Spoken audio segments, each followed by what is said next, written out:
forum. We tried last week, and we're happy that it's working this week, and we're happy that you all are joining us for this important conversation with Professor Jan Holton, the Associate Professor of the Practice of Pastoral Theology and Care at Yale Divinity School.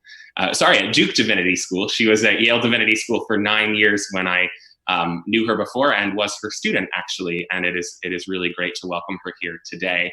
Her work focuses on trauma, the forced displacement of people's intercultural dynamics in pastoral care, and working with marginalized populations. She also worked in New Haven for the Integrated Refugee and Immigrant Services, and she is an ordained elder in the United Methodist Church and the author of 2 books, Longing for Home, Forced Displacement and Postures of Hospitality, and Building the Resilient Community, Lessons from the Lost Boys of the Sudan. So thank you so much, Professor Holton, for being with us today and for talking with us about finding God's hope amidst fear, loss, and COVID-19. Thank you, Peter. I'm so glad to be with you, and to all of you out there, good morning and hello. Thank you.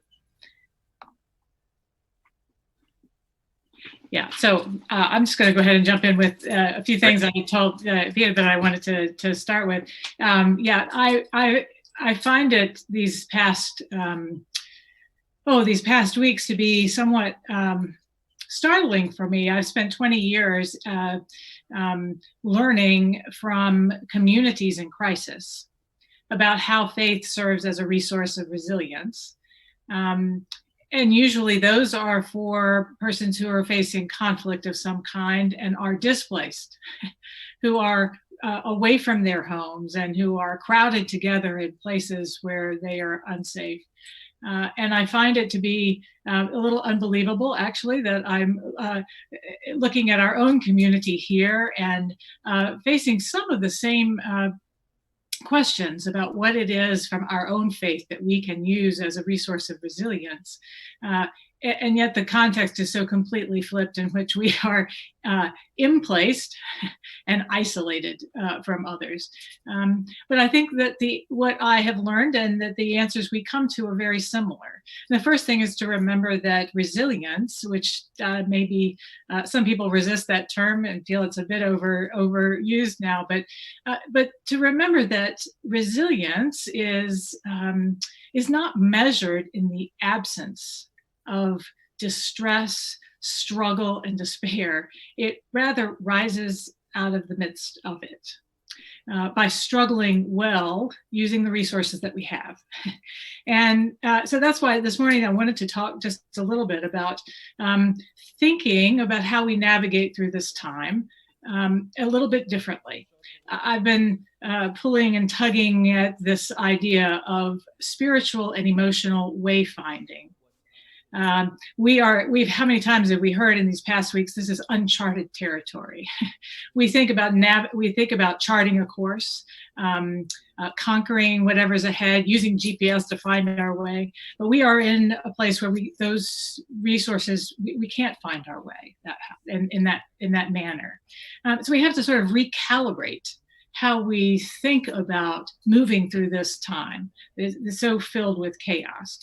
So I want to, so wayfinding is this idea that that we have to pay attention to our surroundings, that we have to move, maybe not knowing what the next step is, but finding markers along the way. And those spiritual markers are what I'd like to sort of identify today, maybe lift them up as practices that maybe during this time we can bring into our lives and into the routines that we need so much right now to sort of hold back the chaos of everything around us. Wayfinding is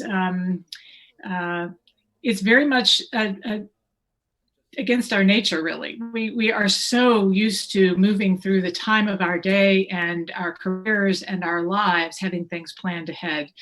So this will be a little bit of a challenge, but I want to highlight 3 particular challenges that we're facing: fear and anxiety, or uncertainty. And I know you talked some about that last week. The second is grief. I think you touched on that also. And the third is finding hope.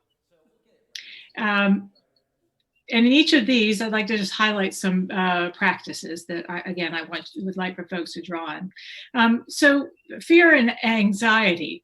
We are, in theological circles, we talk about our finitude, about as who we are as created creatures, beloved ones of God, but create in our creatureliness. And it's very much a characteristic of who we are that we have to face this uncertainty. The limitedness of who we are means that everything in front of us is to some degree limited. Our understanding of it is limited, and that creates in us incredible anxiety. And that is on an everyday basis, I think. But when it is so clearly uncertain before us, and it's so enormous, what's ahead of us is bigger than anything that we can imagine. We just can't get our heads around it. That it brings us really to our knees in terms of trying to find the way ahead. The practice that I hope we can learn is what I've started to call tolerating ambiguity. It is a deeply spiritual practice to not know what's coming ahead and yet stand in the assurance of God's presence, and that whatever unfolds before us is something that we can move through. And what I'd like to sort of ask us to think about is creating a sacred space. You have a beautiful church. We all have homes of worship where as soon as we walk through the doors, our hearts and our spirits begin to realize that we have brought ourselves into the presence of the holy. We are missing that terribly right now. And God is everywhere. So this practice is not to bring God into our home, but rather to prepare ourselves to move into the presence of the holy. Pastoral theologian Kathleen Greider says that the other side of this ambiguity that undoes us is the possibility for imagination, for possibility, for seeing the mystery of God, the mystery of the holy. That's sort of the flip side of that. And I'm hoping that we can, through practices of bringing ourselves into the presence of God, of breathing, meditation, even short meditations, and of prayer, can help us when our day falls into chaos to come together and to remember in those moments that we are God's and that the holy is there with us in that moment. So the second thing that I would like the second challenge is grief, which is just overwhelming. And we've talked so much about the anxiety and fear, but I really think we've underestimated the power and the impact of grief in all of this.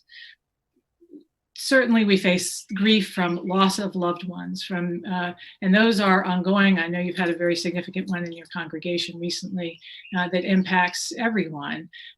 And there is the real threat of death from this virus, and many will have to face loved ones who will die. That is unfolding very clearly, and more so for you all than other places in the country. But there are also everyday losses that we've had. The loss of our community, about people we see every day, of the things that give us joy in our days. And we cannot underestimate the impact of that. I also can't help but wonder how so you remember in the class, I teach a death and dying class, we talk about how grief attaches to grief. That there isn't a grief that we carry forward in the world that a new grief does not grab hold of and bring to the surface just a little bit. I am very aware of that this is not the first time as a community of people, as a city, that you all have been through immense tragedy, and wonder how it is that the griefs and the pains from the 9/11 event rises to the surface in ways that we may not be prepared for. Like all grief, it kind of takes a new wave occasionally when we least expect it. And so I hope that folks will be mindful of that and gentle and kind with themselves and recognize the power of that grief. One of the ways that you all that we saw very clearly moved through that time of grief, and which we all do, is the practice of who we are, to come together as a community to name our griefs, to console each other, to pray, to lift up our losses for God's guidance and care.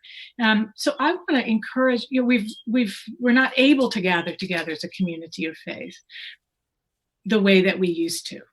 So what I want to lift up as the second practice is for hearkening back to the early church and creating house meetings, house gatherings. If people are willing to host on Zoom, and it doesn't matter how well someone knows it, learn what you can. Let it be messy and imperfect and incomplete, but come together as a small group of 5 or 7 or 10 people and pray and read scripture. Find your story in the stories of the community of faith long past.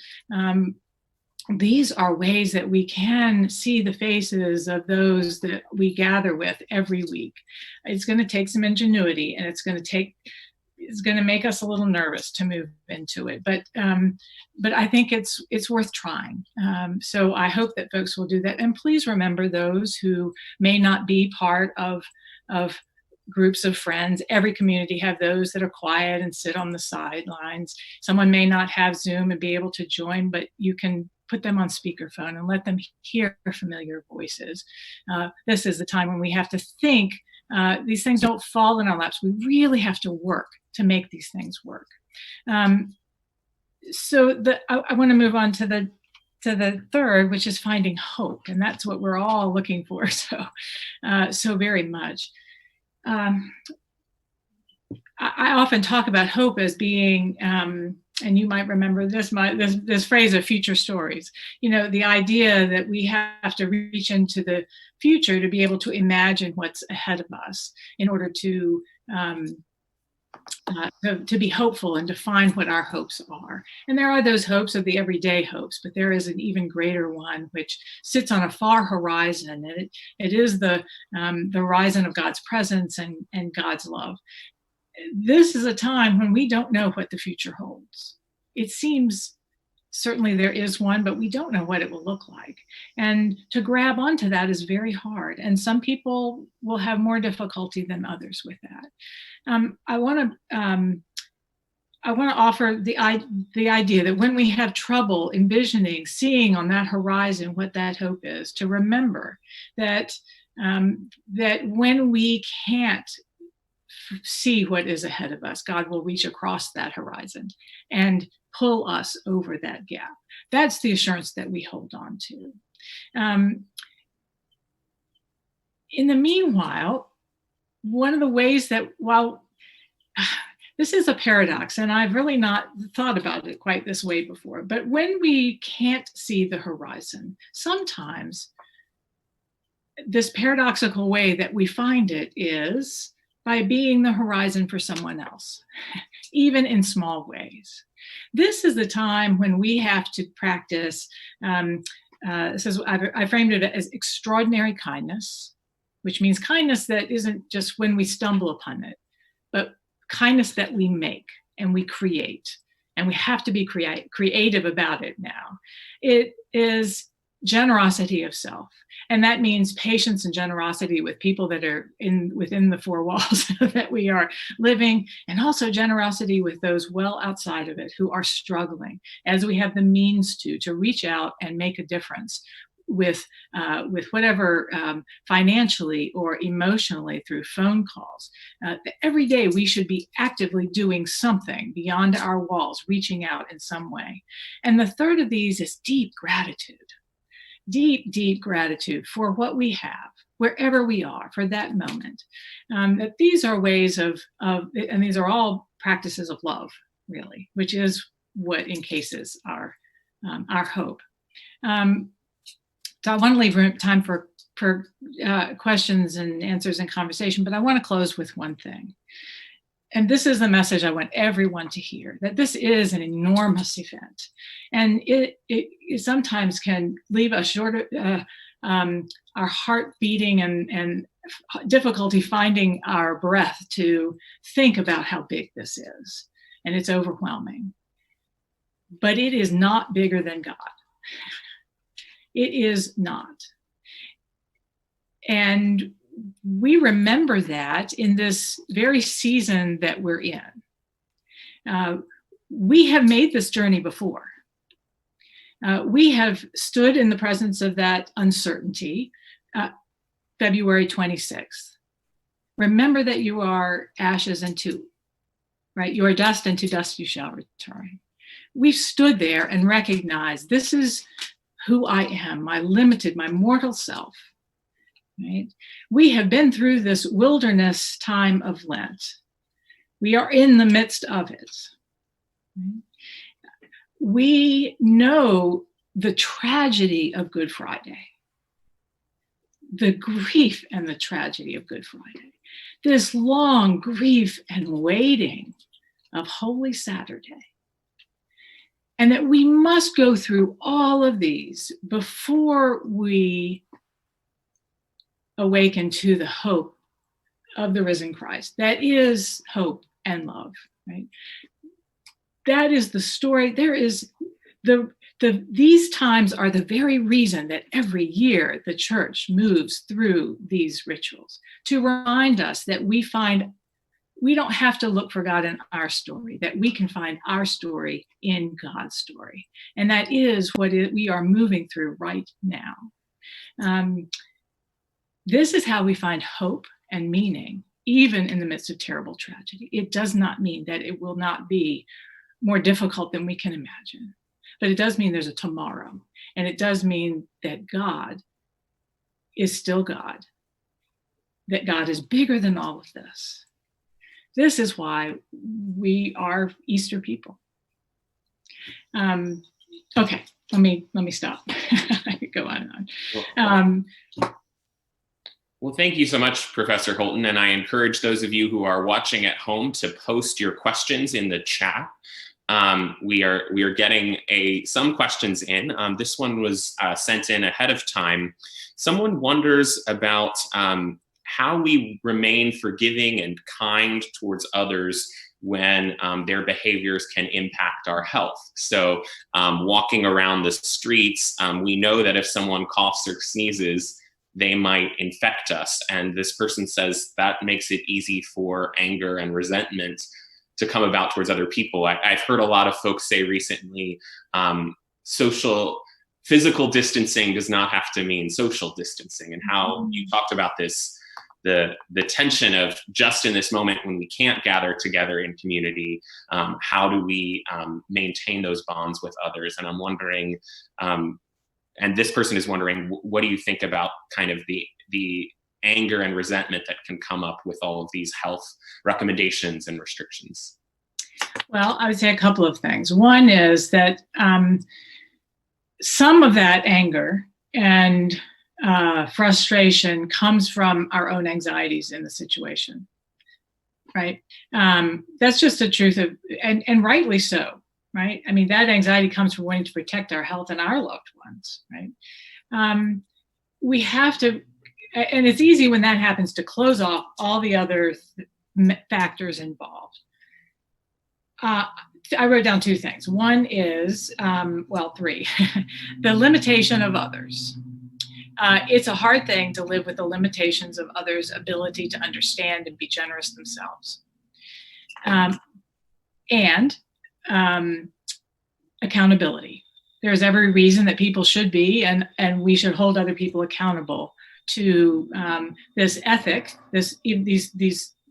the turntable of ethics that we're in now is our obligation to care for the other person.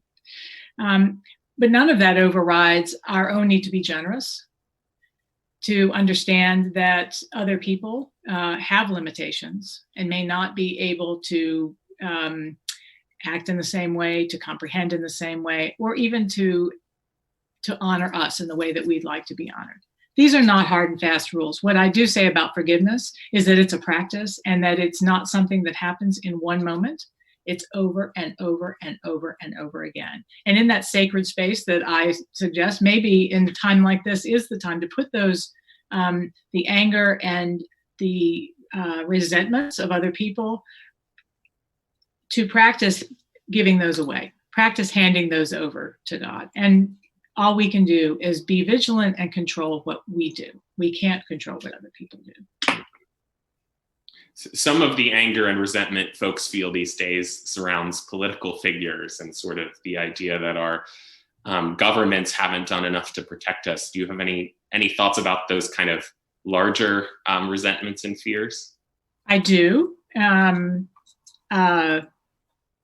The first is that, well, there are two, and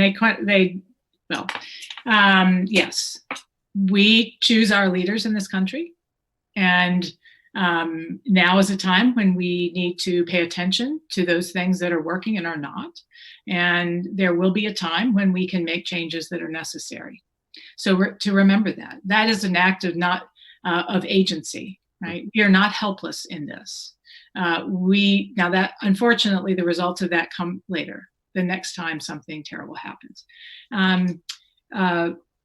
The second is that to understand a bit about crisis and how massive crises unfold, there is always, and if we look back at every crisis we've seen or heard about, a period of time in which we all say, and why is this happening? We should have thought about this. And the bigger the crisis, the harder this period of stabilization is. So I've written in Longing for Home about this. There are phases of it. One is ongoing crisis. And it's very hard to stabilize anything when you're in an ongoing crisis. There comes a time when the factors involved lead to the possibility for a stabilization.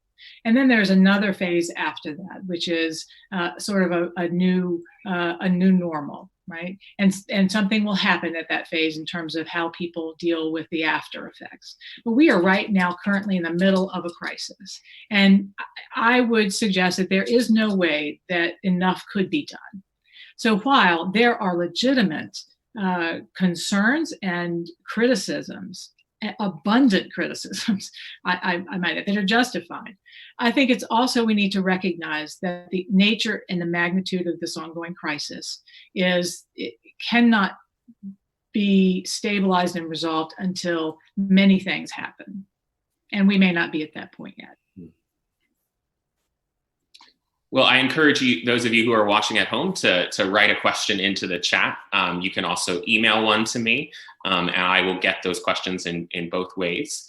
I'm curious, Professor Holton, you've spent a lot of your career looking at very different kinds of populations, marginalized populations, refugees, those without permanent homes. Now this is a crisis that is sort of facing the whole city and country all at once. What sort of similarities and differences do you see between the kinds of crises you've been writing books about and investigating for your academic work, and the one that we're all facing together? Is there something different about a crisis that's suffered by the whole society all at once? Well, yes, there are. I think, especially since this is a global event, right?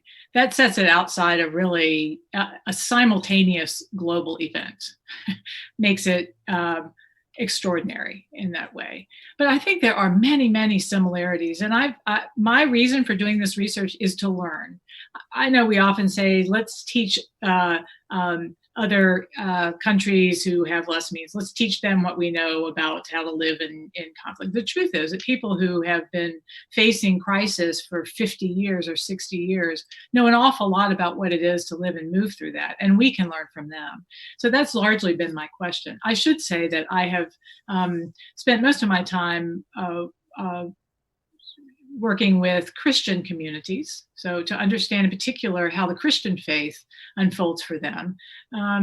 And I think really the things that I've been talking about come from my experiences there, learning how to tolerate ambiguity.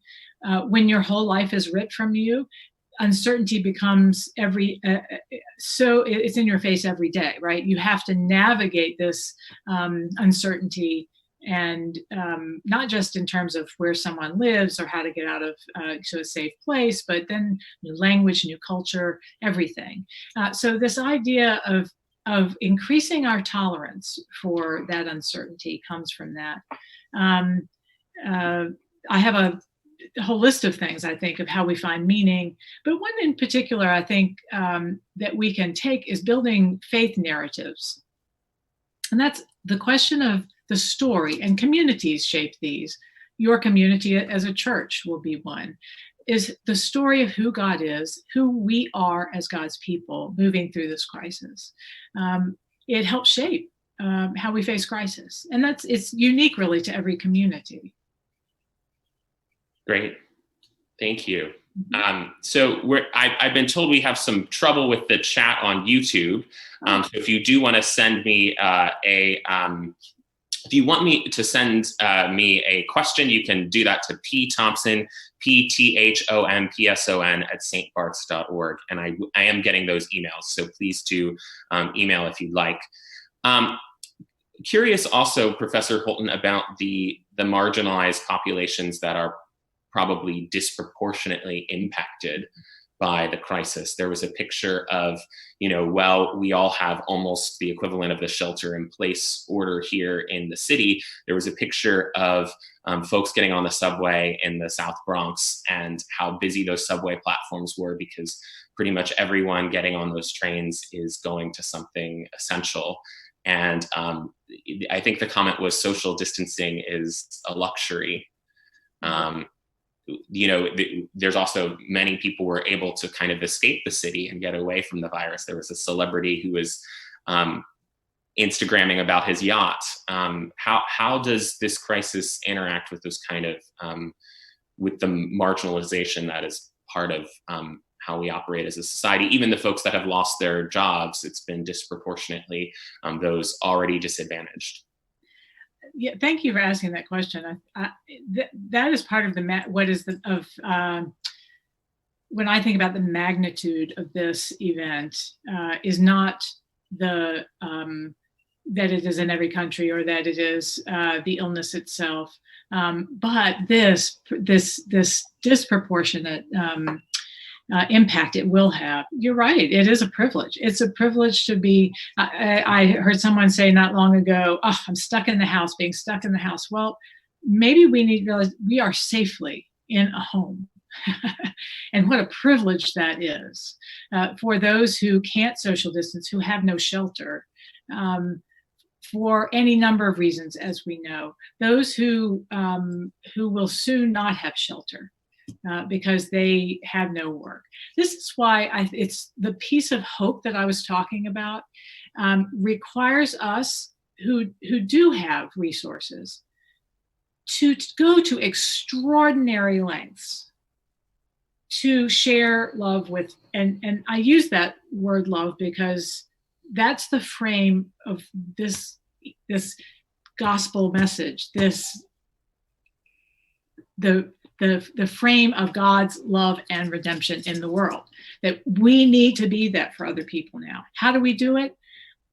We have to call people on the phone that we don't know. We have to somehow get their telephone numbers. We have to give money to places who are on the front lines of helping people right now who no longer have anything and who are most at risk. We can go on, but we have to be creative. All of our avenues that we're used to. See, this is what's happened is and I'd like to think of it as when we lose one sense, that other senses then become heightened. So we have lost the ability to go out and to see places and stumble upon opportunities. Maybe we have a list of charities that we give to, and those are all important and good, but now we have to do something else. We have to actually be proactive in finding the ways that we can help. And some part of every day that we are inside needs to be scheduled. So routine is so important to us right now. And in that routine, find that time where you are actively looking for a way that you can be hope for somebody else, somebody who otherwise doesn't have resources to do what we are doing right now. And I can just put a plug in briefly. Our Crossroads Community Services, which is in residence at St. Bart's and provides hundreds of meals, I think thousands during the week, is really looking for volunteers right now. And if you're able to, if you're not in one of the at-risk populations and you're able to volunteer, I encourage you to be in touch with them about volunteering. That is one way in which, if you're able, and that fits, that you can help out in this time. And for those who cannot leave their homes because they're in that risk population, spend that time calling people who are elderly, who don't have computers and may not be connected, but a phone call still works. Check on somebody, and probably someone you don't know. Maybe, I don't know if you have a ministry in which you can call into those who are shut in or who are in nursing homes. It's the loneliness and despair for those who are completely cut off from their families is tremendous. So someone is wondering if there's a particular prayer that can increase your tolerance of ambiguity. Mm-hmm. If there are particular prayer or spiritual practices that you might recommend. Well, you might be surprised by this, that this is a practice in which we are surrendering our need to find comfort in order and that's the word, the ordering of prayer. First, we have to come into presence. It means, for as awkward, I'll admit it. Look, I did not have a place in my home either where I had a candle and I sat to the same place to read scripture. I would go everywhere. But there is something about coming there, of saying a simple prayer of, please, Lord, take this from me, this fear of uncertainty. Let me depend on you. And that's what I get to. Instead of ordering by prayer and saying the same thing over and again, is stepping into the discomfort.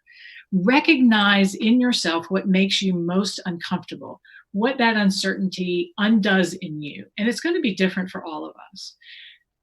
This practice of coming before God is asking God to help you find that. And once you find it, can you name it? And then can you let it go? This is like forgiveness. We're going to have to give that over to God. I would do that with writing it down, with speaking it, with praying it silently, even to carry that with you through the rest of the day. Sometimes we will come to a short few words. It might be the one that comes to is fly by the controls, right? It's like sometimes I have to go by what I know, and that is God is in control, not by what I feel coming at me from all the directions and from inside. And sometimes when things start to fall apart, I need to just say that. So this is not a written prayer. It's not a prayer to go to, but it's one that comes from your heart, and it comes from your fears, and it comes from your anxieties. And they may be different every day. Simple words. God, please take this. So one person wonders, she mentions that many of the explanations around the virus and the crisis suggest that it is here to teach us something, that there is some meaning or purpose behind it being here. And she wonders, is this a healthy way of either theologically or philosophically looking at the virus, the crisis? I'm thinking here of your Duke colleagues, Kate Bowler's book, Everything Happens for a Reason and Other Lies I've Loved. We love to come up with reasons and meaning. I think of the poem a lot of people have been sharing about, maybe we all need a Sabbath. We've come up with lots of reasons that this crisis should teach us something, but is that a somewhat unhelpful way of framing the issues? All right, so there are two pieces to that. One, the need for there to be a reason and to fit it into an order of understanding is part of our resistance to the uncertainty, right? We need to make sure there's a reason and a purpose, and it helps us not feel like, this is just out there and there's no reason for it. The alternative is it's random. And that is much harder to face than something, even if it's meant for ill purposes, right?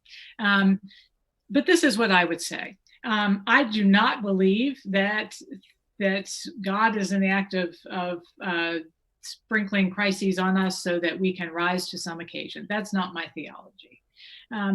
But that said, I do think that we should learn from every experience we have.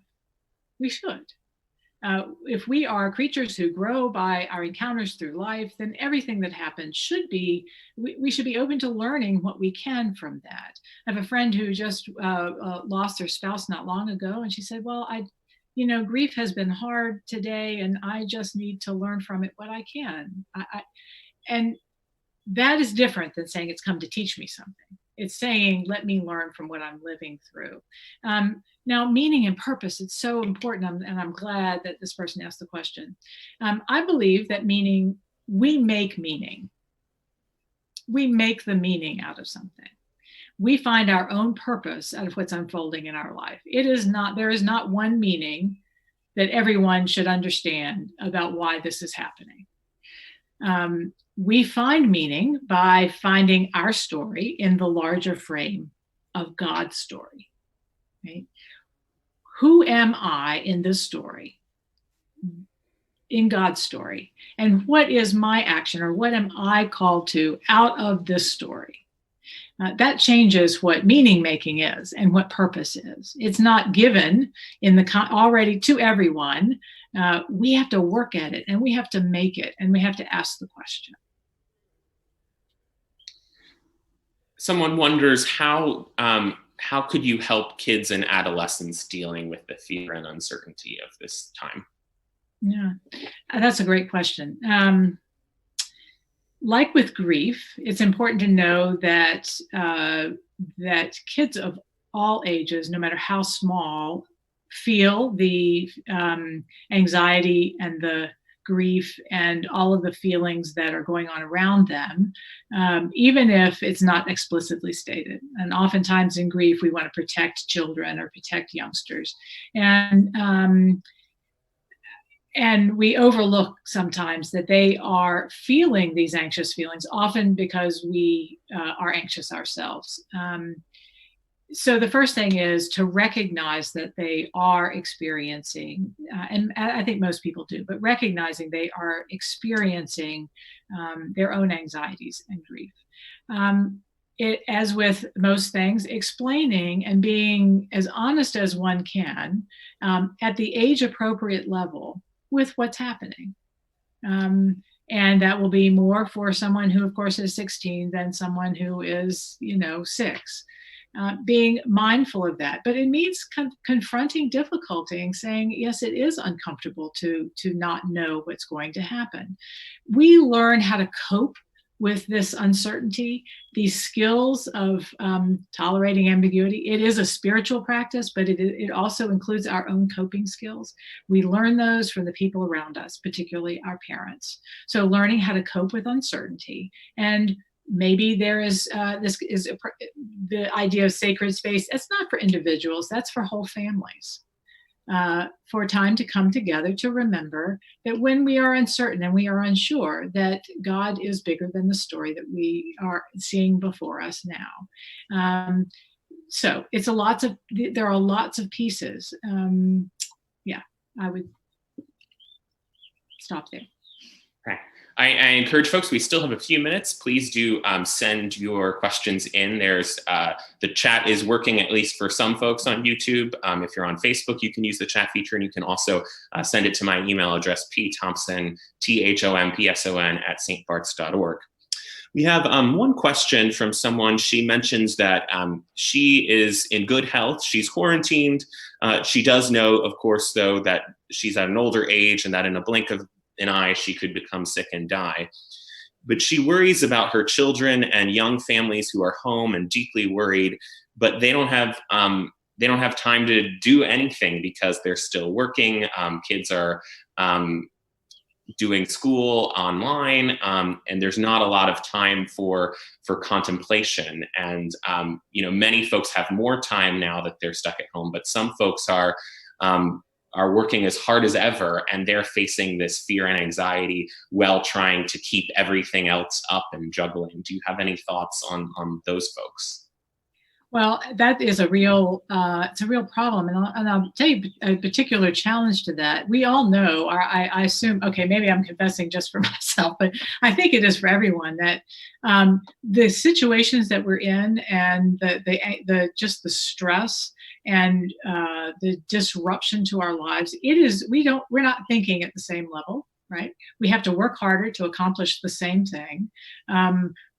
We are forgetting more. We can't keep sequences of time. I've lost, a sense of schedule and what day it is. Everyone is having to deal with some level of that. But what we forget is, it's like most things, that if we can care for ourselves and take moments of centering, let me be clear, this does not have to be long term. We're not talking about 30 minutes to sit and meditate. We may not have that, but we can take 5 minutes. We can take 3 minutes. Short moments like that throughout a day can actually increase our ability to focus and be productive. Prayers, find the one that for you will help calm you. Meditation, there are apps online, like what's it called, Headspace, that can take you through a 3-minute breathing exercise. If you can incorporate a prayer into that, that's how to do that in an effective way when you can't just take 30 minutes for contemplation. It can be in small bursts throughout the day. And then at the end of the day, before sleeping, take 10 minutes or 15 minutes to concentrate on how you have felt through the day, enacting those brief practices. It doesn't have to be all at once. And it doesn't have to be neat and tidy. I'm big with messy, because that's the way it is. Everything is just jumbled right now. Do the best you can, control what you can. And in some ways, you're actually turning to face that chaos instead of running from it and trying to bring order to it. You mentioned 9/11 earlier. What lessons, if there are lessons to be learned from that experience, can we apply to this one? I know the other day, medical professionals were saying for them this is worse than 9/11 in terms of just the sheer relentlessness of patients showing up at the hospital. And many medical professionals have also been saying this is like a wartime experience. What kind of lessons might be helpful? What lessons shouldn't we learn from 9/11 and what happened then? Well, I mentioned, so one is how important being part of a community is. Mm-hmm. Community of faith, your family, community of faith, friends, and the city itself and the spirit of that city. Those are essential. Now that has been disrupted. The very thing that everyone held on to and really helped move them through such tragedy has been the physical distancing, touching, holding, hugging, sharing with each other. That's why we really, really need to work hard to create. It is surprisingly intimate to sit face to face with 5 or 7 people and to be able to share. There's a deep longing for that now. And I think it's so important. I think another thing is there were moments, on 9/11, when we did not know what was coming next, that the world had changed, and it was bigger than anything we could imagine. And yet there was a tomorrow, and we came through that, and we will again. It won't be without deep tragedy and deep loss and terrible woundedness, but we will come out on the other side. That is one of the lessons. And to take care of each other and our first responders and our medical personnel. I mean, I think that's one of the ways of reaching out and sharing that kind of community and love, is finding ways to help them and what they're doing for us right now. Well, thank you so much, Professor Holton. It's been really great to reconnect with you from afar, to hear from you. Do you have any final thoughts for us before we end? I hope you know that again, you are at the epicenter of this, and those of us farther away really do hold you in our prayers. And on those days when it feels like you are separated from everyone else, know that there's this sense of love and blessing being shared all around the country and perhaps the world for you. That through this, always, God is bigger than anything we can imagine. Whatever is the level of unimaginableness, I don't know if that's a word, but that we're experiencing right now, know that God will meet us in equally unimaginable ways to give us hope and love and help us see that horizon of hope that is before us.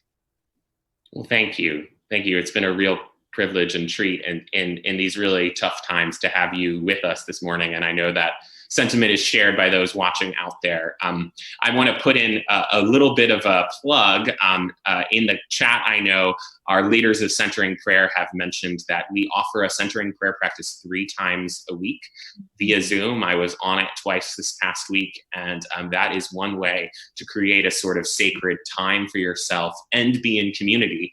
We're often sitting in silence for 15 to 20 minutes in front of our screens, and it's a way of being together in community as well as taking time apart to center ourselves. And there are several other, I encourage you all to read your e-newses, pay attention to our social media platforms, because there are several other small groups that are meeting during the week to talk about different books and topics. And that's another way to be together in community. And those of you that have been on those calls know that there's a certain kind of intimacy that's being shared in front of screens, that it is possible to do. So I encourage you to keep apprised of all those details. And of course, one of the ways in which we can still be in community is through worship. And we have worship coming up, live streamed at 11 o'clock. You may know that we're rotating our clergy, so that that is why I am talking to you from my studio apartment in Queens this morning. And I'm going to watch alongside all of you and pray alongside all of you from my home this morning. And I'll send notes to my colleagues afterwards. So thank you all so much for being here. Thank you so much, Professor Holton. I think there are links in the chats if you're watching on YouTube and Facebook to her books, and you can read about some of the work she's done and some of the things she's found out through her work that might apply to our current situation. Thank you all for being here. Yeah, thank you so much, Professor Holton.